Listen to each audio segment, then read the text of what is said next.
Bonjour à tous, la très bienvenue pour cette vidéo concernant les énergies astrologiques et numéro tarot de mai 2023.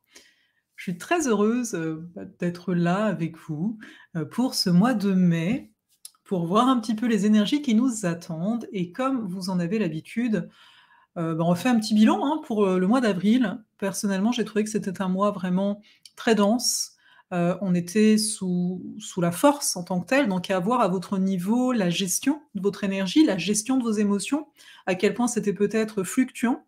On a pu quand même avoir notamment une nouvelle lune, hein, du 20 avril en aspect à Pluton, donc la lune était en bélier, ce qui a pu provoquer, hein, le carré, Pluton-Lune, beaucoup plus de crainte, hein, d'un point de vue émotionnel. Est-ce que je vais y arriver?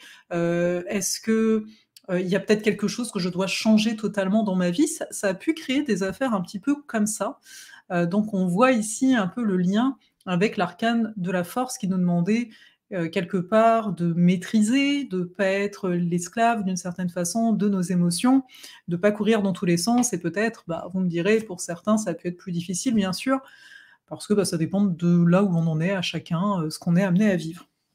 Donc voilà, mais tout ça pour dire que c'était quand même un mois où il y a eu beaucoup de mouvements, énormément. Et là, on va voir que mai, j'ai envie de dire, c'est j'ai pas envie de dire plus posé, mais comme on est dans la saison des éclipses, à savoir que c'est très en lien avec, l'axe des nœuds, donc à chaque fois on dit c'est des moments un peu charnières, hein, pour, tout un chacun.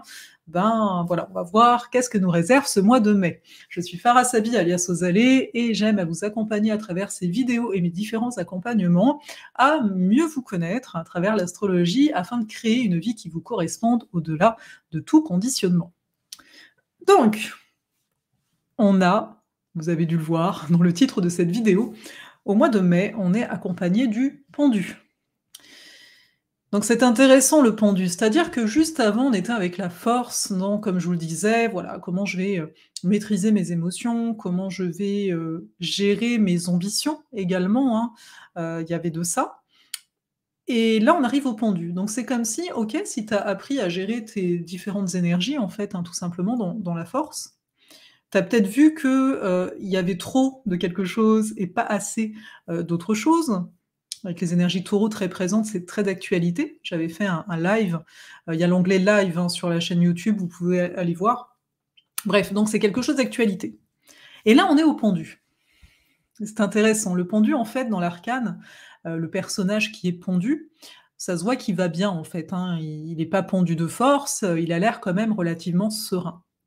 Et donc ce qui est intéressant à observer là, c'est de se dire: «D'accord, je me sens suffisamment bien à l'intérieur de moi, au niveau des différentes forces que je vous ai nommées, pour me poser. Pour me poser, être là et décider de voir les choses sous un autre angle».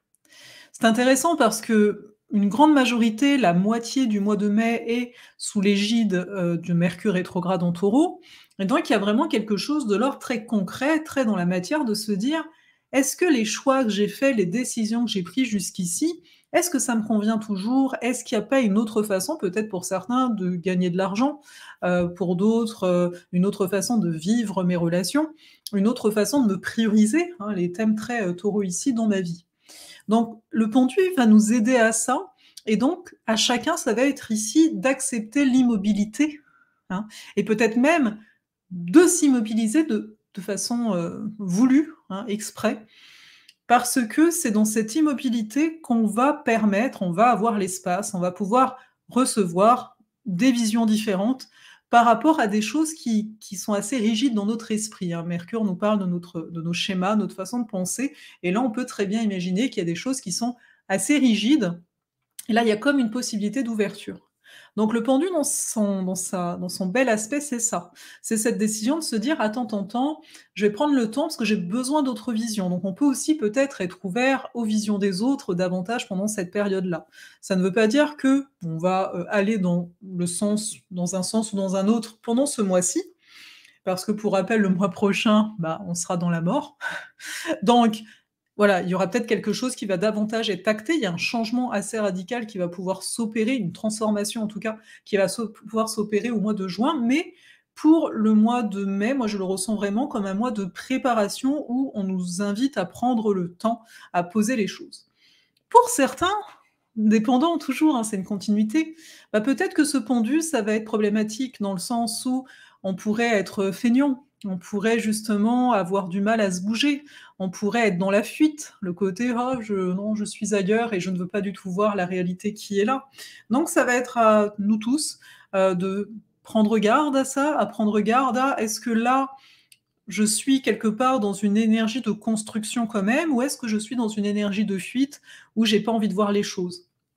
Avec le pendu, là je vous parlais de préparation, je vois aussi le côté de finaliser certaines choses. Si on va renaître d'une façon ou d'une autre durant le mois de juin, bah donc il y a peut-être des choses à finaliser et les périodes de Mercure rétrograde sont assez bonnes à ça. Peut-être vous en avez déjà profité fin avril, hein. Elles sont bonnes à, bah, finaliser les choses, à faire les choses qu'on n'avait pas envie de faire, mais là on se dit: «Allez, il est temps de le faire» et cetera. Donc ça, c'est pour la partie, tarot, hein, numérologie en fait à 22 nombres. Et puis au niveau, planétaire, qu'est-ce qu'on a? Donc dès le 1er mai, on a Pluton qui rétrograde jusqu'au 10 octobre. Alors pour rappel, Pluton il rétrograde chaque année. Là, la petite particularité, c'est qu'il est en Verseau et qu'on le sait à partir du mois de juin. Je n'ai pas noté la date et je m'en excuse, mais ce sera au mois de juin. Je pourrais regarder. Ça va vite, hein? En fait, au mois de juin, il va donc retourner dans, l'énergie du Capricorne. Voilà, ce sera le 11 juin, on s'en parlera le mois prochain, qui retournera en Capricorne, mais donc il continuera à rétrograder en termes de degrés dans le Capricorne. Mais vous voyez, il fait une courte excursion, mais qui sera donc pleine, comme ça a été le cas en avril, elle sera pleine aussi au mois de mai, sauf que là, il sera totalement rétrograde. Donc, Pluton, c'est une énergie qui est générationnelle en tant que telle, donc est-ce qu'il y a certaines choses qui ont commencé à voir le jour, qui vont peut-être encore voir le jour au mois de mai, mais pour qu'à partir du mois de juin, ce sera un peu moins flagrant? Je pense qu'il y a pas mal de colères ici collectives qui peuvent remonter, hein. Ça irait très bien avec le Mercure rétrograde. Faut voir que, c'est dans des, même si là ils font pas d'aspect, c'est dans des signes en carré, donc on est dans la croix fixe, donc on est vraiment en train de purifier des idéaux, de purifier des façons de faire qui sont là depuis bien trop longtemps, j'ai envie de vous dire. Donc le fait d'avoir ce Pluton rétrograde, comprenez qu'on remet plus facilement en question les choses. Mais comme pour tout en astrologie, ça dépendra toujours du niveau de conscience du monde, parce que, bah, comme je vous le dis, ça touche tout le monde, mais étrangement, tout le monde réagira pas pareil. Donc les périodes de rétrogradation de Pluton, c'est chaque année, ça dure très longtemps. C'est pour ceux qui ont déjà le Pluton rétrograde, de façon, native dans le thème astral, bah, c'est habituel de remettre en question les choses qu'on nous donne à voir, hein. Mais là, tout ce qui est de l'ordre de la manipulation et cetera, des jeux de rôle et compagnie, des jeux de domination, du pouvoir, bah, tout le monde verra toujours un petit peu plus clair dans ces périodes-là. Donc on commence avec ça. Juste prendre garde, à la culpabilité, si ça touche une planète bien sûr de votre carte du ciel, sinon comme ça, voilà, ça voudra rien dire. Donc ça c'est le 1er mai. Le 6 mai, on a la pleine lune, en Scorpion. Donc, on en reparlera, on fera une vidéo là-dessus, mais on commence avec ça. Donc c'est sûr que c'est une pleine lune, où, il y a comme une éclipse, hein, parce qu'elle est très proche, du nœud nord-nœud sud. Donc c'est toujours des périodes où on peut faire des bonds, des périodes où, voilà, il peut y avoir une prise de conscience soudaine, il peut y avoir des prises de conscience, mais par des événements des fois, bah, pas forcément voulus et pas forcément agréables aussi, rendons-nous compte de ça. Mais de voir qu'ici ça continue, on a commencé quelque chose le 20 avril avec la nouvelle lune Taureau, donc c'est de voir un peu dans la continuité qu'est-ce qui vous travaille en tant que tel, hein. Mais Mercure sera toujours rétrograde, donc on pourrait se dire: «D'accord, il y a des mises en lumière de faut voir où est le Scorpion dans votre carte du ciel, quel domaine de vie ça touche». Mais voilà, il y a peut-être des comment on dit ça? Des choses qui se des non-dits peut-être, qui vont commencer à se dire, mais toujours en période de Mercure rétrograde. C'est comme des tests, hein, voyez-le comme ça. Donc vous dites pas que: «Ah ça y est, j'ai complètement changé». Non, c'est une continuité. Le 7 mai, on a Vénus qui passe en Cancer. Donc d'un coup, Vénus, elle gouverne, hein, ce fameux nœud nord en Taureau notamment. Et donc, quand elle était en Gémeaux, il y a quand même ce goût toujours d'être curieux, d'aller vers les autres, de trouver de l'information, d'être en connexion à l'autre, ou voilà, différentes informations. En Cancer, ça va nous donner un aspect beaucoup plus, envie de se centrer sur soi. On a déjà Mars, hein, d'ailleurs, oui, il va changer lui aussi peu de temps après, mais tout le mois d'avril, depuis fin mars, Mars était en Cancer, donc là on a Vénus en Cancer, donc c'est un peu la même continuité. Là, on sera plus, en train d'agir finalement pour se centrer sur nous. C'est comme si, c'est ça qu'on va attracter, c'est ça qu'on va attirer. C'est-à-dire que, bah, voilà, entre choisir est-ce que je fais un truc avec des gens que je connais pas du tout et choisir quelque chose où je vais me retrouver, en plus petite intimité, il y a de fortes chances que je choisisse cette option. C'est pour ça que j'attire parce que, bah, il y a un choix aussi qui est fait ici. C'est de voir aussi qu'on va nous amener à être davantage dans notre émotionnel d'une certaine façon, donc un peu moins de fuite peut-être, par, les divertissements, par rapport à ce qui se joue à l'intérieur de nous. Donc à voir, c'est toujours des périodes, un peu plus, ben, en lien aux racines, en lien à notre sécurité émotionnelle en fait beaucoup, donc à voir ce qui va se jouer. Ensuite, le 14 mai, on a Mercure qui redevient direct. Alors rappelez-vous, il redevient direct, c'est bien. Il sera un petit peu stationnaire, mais c'est surtout à partir du 1er juin où, il sera sorti de sa boucle de rétrogradation. Donc, ouais, j'ai envie de dire jusqu'à fin mai, tout le mois de mai, on pourrait avoir moi j'ai eu des affaires d'internet, beaucoup, par rapport à ce Mercure-là, mais donc pourrait y avoir des incompréhensions, il pourrait y avoir des choses qui vont pas aussi vite qu'on l'aimerait. Alors c'est sûr que, là je vous ai dit le 15 mai, quitte à établir, certaines actions en lien à la communication, à la relation à l'autre, ben, allez-y à partir de là. Mais bon, s'il y a encore des petites anicroches jusqu'à fin mai, faut pas s'inquiéter. Le sai le non, le si, le 16 mai, si, il se passe de quoi? Le 16 mai, nous avons Jupiter qui arrive en Taureau. Alors ça, on l'attendait, j'ai envie de dire, parce que tous les ans, il change de signe, hein, même si après il recule et tout ça. Mais voilà, il va enfin arriver en Taureau.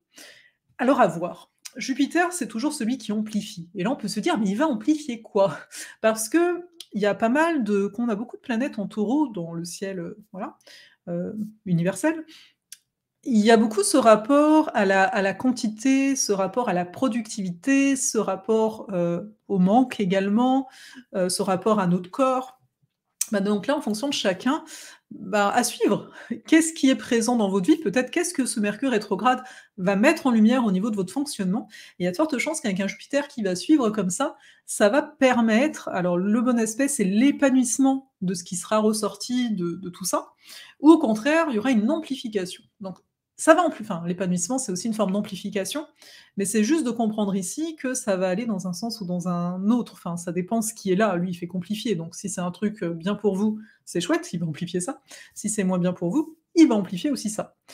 Faut voir aussi qu'avec un Jupiter Taureau, on va peut-être avoir de façon globale, le goût d'avoir plus de simplicité encore, le goût d'avoir envie de bâtir, de construire. L'énergie sera beaucoup moins en mode Bélier, à savoir: «Allez, j'y vais, j'ai de la volonté». Là, c'est: «Non, mais on peut aussi profiter de la vie un petit peu». Donc il va y avoir cette volonté-là. Donc à voir, hein, parce qu'on le sait qu'il y a de l'inflation et cetera, donc à voir à quoi on va se buter, parce que si c'est de l'inflation, il y aura, ben, pas mal de frustration, hein. Ce Jupiter Taureau pourrait être très frustré de dire: «Beh, je peux pas profiter de la vie comme je veux».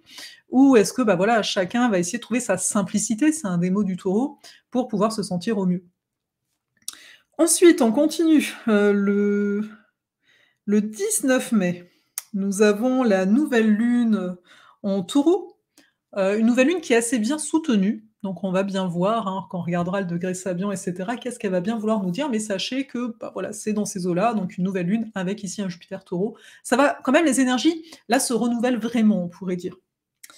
Le 20 mai, Mars, il arrive en Lion, donc là, vraiment, vraiment, ça se renouvelle.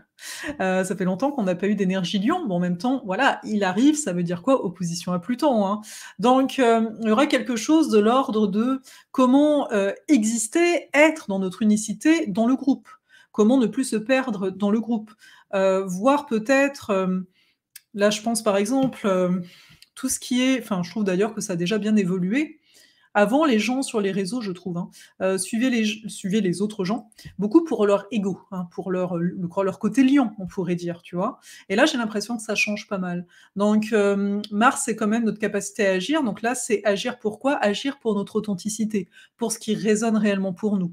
Donc il y a peut-être aussi, voilà, toute personne qui a un rôle de leader, bah, serait amenée à porter beaucoup plus son authenticité au monde et en parallèle, ben, on verra les faux authentiques, si on ose dire. Je pense qu'il pourrait y avoir des révélations, en tout cas, par rapport à ça. Et enfin, le 21 mai, on a le soleil qui, lui, va arriver en Gémeaux. Donc c'est sûr que les cartes là, elles sont en train de complètement changer. Le soleil Gémeaux, bah, on va commencer à être dans la période on avait une Vénus Gémeaux, donc là, on va vouloir aussi rayonner, être peut-être un peu plus, alerte au niveau de notre façon de façonner le monde, de voir le monde et là, le monde, au mois de mai, risque de bouger.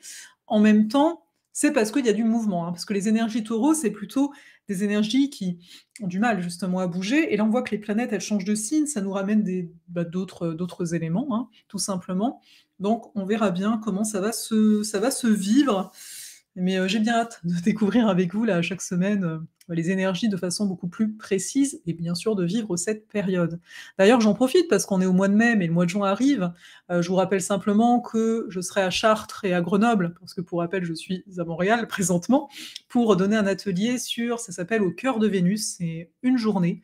Ce sera le 17 juin à Chartres et ce sera le 24, si je me trompe pas, c'est un samedi à Grenoble et donc ce sera un groupe, limité ici.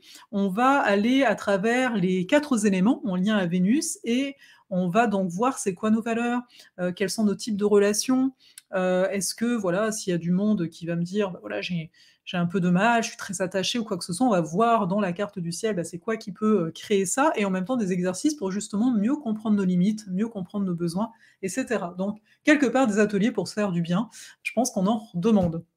De façon plus vaste, hein, sachez aussi, enfin, je rappelle parce que je pense certains le savent, qu'il y a le sentier de Vénus, donc aphrodisiaque, là je viens de vous commencer à vous en parler, qui va commencer, bah, le 21 juin ou le 22 juin, je sais plus, mais avec l'atelier Vénusia, l'atelier spécifique pour, Vénus rétrograde et qui va se poursuivre à partir du 1er juillet, jusqu'à 6 semaines après, avec donc, voilà, chaque semaine un thème particulier en lien au à la Vénus qu'on va aux 2 Vénus qu'on va aborder. Donc c'est très complet à chaque fois ces sentiers-là et en plus là vous le faites en toute autonomie. Je trouvais que pour l'été, bah, c'était parfait. Sauf si vous voulez prendre l'option VIP, on se retrouvera dans un tel cas au mois d'août. Je vous donne beaucoup d'infos, mais voilà, c'est comme ça. Donc, je vous mets les liens comme d'habitude. Si je les ai pas mis au moment où vous voyez cette vidéo, bah, dites-le moi en commentaire, hein, ça me fera plaisir de vous répondre et je vous dis, bah, à tout bientôt. Sans doute, prochaine vidéo, ce sera sans doute en lien à la pleine lune. Il y a de fortes chances. Enfin à suivre. Voilà. Je vous embrasse et très belle journée ou soirée.